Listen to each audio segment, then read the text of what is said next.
বন্ধুরা, তো আজকের ভিডিওটা শুধুমাত্র আমাদের হিন্দু ভাই বোনেদের জন্য।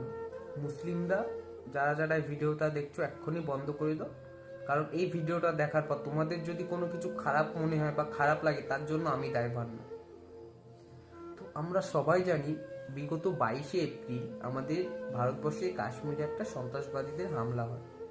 তাতে অনেক আমাদের হিন্দু ভাই বোন তাদের প্রাণ হারায়।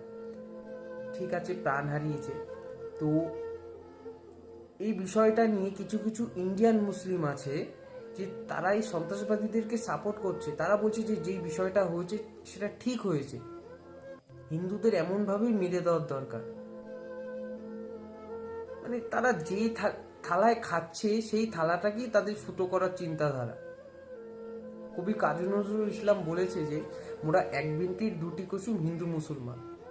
তো এখানটায় কবি যে কথাটা বলে গেছে এটা দেখছি পুরোটাই তারা ভুল প্রমাণ করে দিচ্ছে। মুসলিমরা নিজেই সেটা ভুল প্রমাণিত করছে, কারণ কখনো একটা মুসলিম একটা হিন্দু কখনো ভাই হতে পারে না।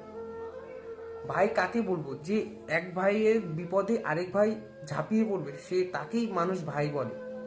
যে যখন এক ভাইয়ের বিপদ হবে অন্য ভাই তাকে আরো বিপদের মুখে ঠেলে দেবে সেটাকে কখনো ভাই বলা যাবে না। তাই কখনো এক বিনতে দুটি কুসুম হয়ও না আর হবেও না, আর হিন্দু মুসলমান কখনো ভাই ভাই হবেও না। তো এই ভিডিওটা যারা যারা দেখছো হিন্দু ভাই বোনেরা খুব শেয়ার করো, যাতে আরো হিন্দু ভাই বোনেদের কাছে এই ভিডিওটা পৌঁছাতে পারে যে আমাদের দেশের মুসলিমরা কতটা মানে হিন্দুদেরকে নিয়ে কতটা তাদের খারাপ চিন্তা ভাবনা, কতটা নিচু হলে তারা এমন চিন্তা ভাবনা রাখতে পারে। আরে তোদের যখন বাংলাদেশ পাকিস্তান এত প্রিয়, তাহলে তোরা সেখানটায় গিয়া জানা, তোদের কে আটকে রেখেছে? তোরা সেখানটায় গিয়া। ভারতবর্ষে থেকে হিন্দুদেরকে বদনাম করা হবে না। তো আজকে এতটাই বলবো যে তোমরা এটাকে কখনো সাপোর্ট করো না। হিন্দু মুসলিম কখনো এক ভাই হতে, কখনো ভাই ভাই হতেই পারে না, এটা অসম্ভব বিষয়।